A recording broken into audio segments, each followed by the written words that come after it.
बच्चों, आज हनुमान जयंती है। समझ गए ना? हनुमान जी का जन्मदिन। भगवान राम के साथ रहने वाले हनुमान बहुत पराक्रमी, ब्रेव और विद्वान वाइस वानर थे। आज मैं उनसे जुड़ी हुई एक कहानी आपको सुनाऊंगी जिसका जिक्र रामायण में भी किया गया है। बच्चों, जब सीता जी लंका के राजा रावण के महल में थी, तब उन्हें वापस पाने के लिए राम जी ने अपने भाई लक्ष्मण और वानर सेना के साथ लंका पर आक्रमण अटैक किया था। यह युद्ध वॉर कई दिन तक चला। एक दिन रावण के बेटे मेघनाद के साथ लक्ष्मण का युद्ध चल रहा था। मेघनाद के बाण से लक्ष्मण बेहोश हो गए। रावण का भाई विभीषण, जो कि राम जी के साथ था, उन्होंने बताया कि महल में सुषेण वैद्य हैं जो कि लक्ष्मण को होश में ला सकते हैं। बच्चों, वैद्य का मतलब होता है वह डॉक्टर जो जड़ी बूटियों, हर्ब्स और वेजिटेबल से दवा बनाते हैं और मरीज को पिलाते हैं। सभी सोच में पड़ गए, शत्रु के महल में जाए कौन, वैद्य को लाए कौन।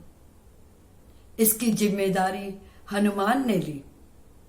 उन्होंने राम जी से आशीर्वाद लिया और बहुत छोटे आकार में महल के अंदर चले गए जिससे उन्हें कोई देख न सके, और उन्होंने महल में वैद्य को ढूंढ लिया।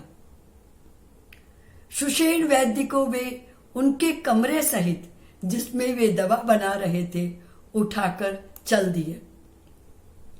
सुषेण वैद्य ने देखा, अरे मुझे कोई उठाकर ले जा रहा है। वे हनुमान को देख के घबरा गए।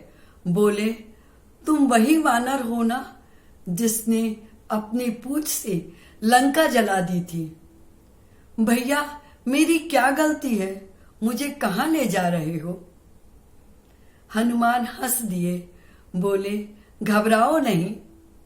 और उन्होंने वैद्य को राम जी के सामने उतार दिया। सुषेण वैद्य समझ गए, मुझे लक्ष्मण के इलाज के लिए लाया गया है।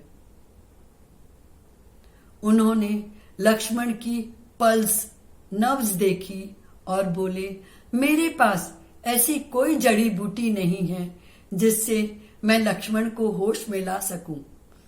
हाँ, हिमालय पर्वत पर संजीवनी बूटी है जिसकी दवा से लक्ष्मण होश में आ जाएंगे।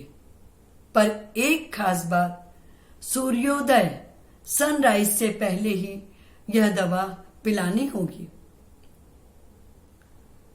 राम जी, विभीषण, अंगद, सुग्रीव, जाम्बवान सब सोच रहे हैं, हम लंका में बैठे हैं और हिमालय पर्वत इतनी दूर, इतने कम समय में संजीवनी बूटी आएगी कैसे? लक्ष्मण होश में आएंगे कैसे?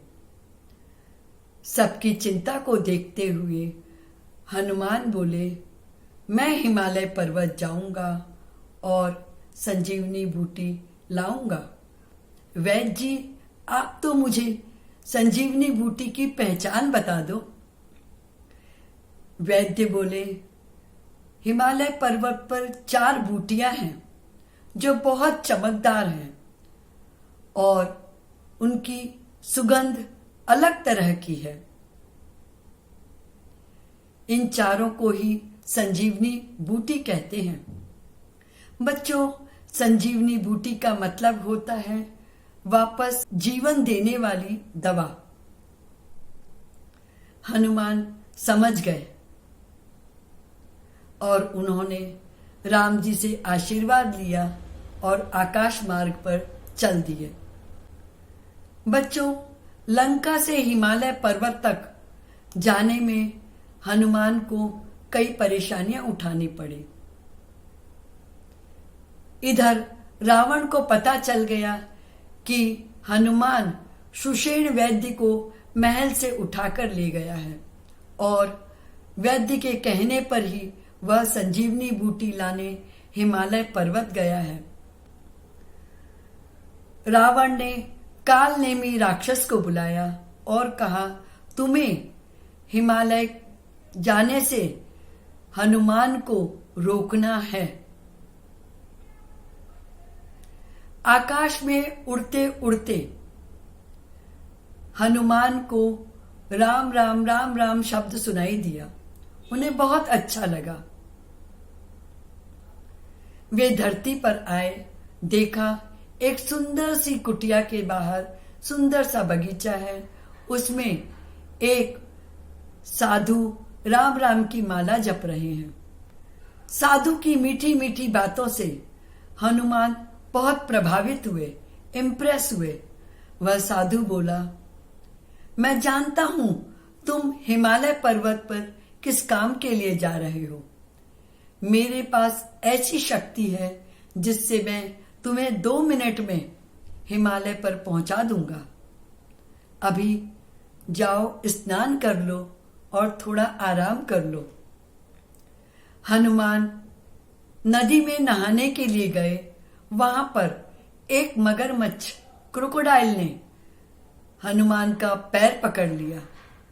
अपने पैर को छुड़ाने के लिए हनुमान ने मगरमच्छ का मुंह खोला और वह मगरमच्छ मर गया।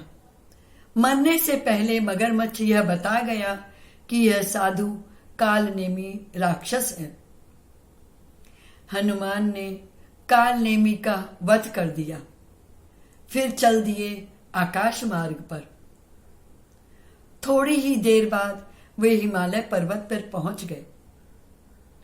वहां उन्हें सभी पौधे, सभी जड़ी बूटी बहुत चमकदार लगी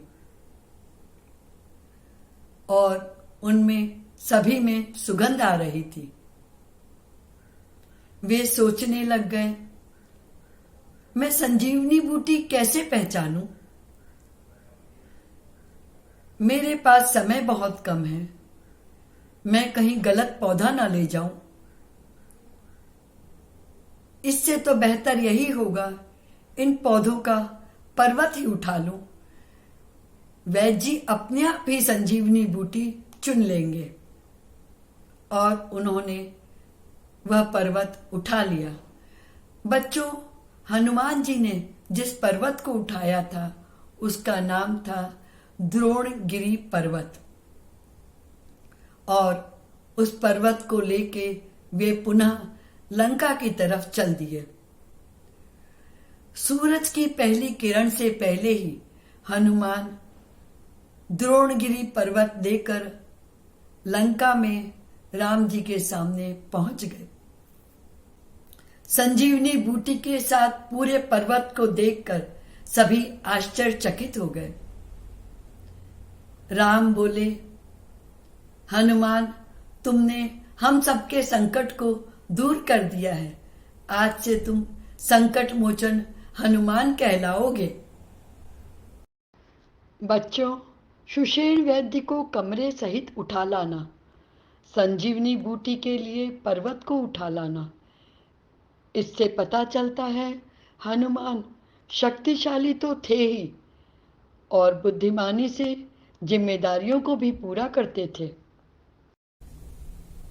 बच्चों, तुमने मेरी कहानी को एंजॉय किया है तो लाइक करें, अपने दोस्तों से इसे शेयर करें और मेरे चैनल को सब्सक्राइब करना नहीं भूलें।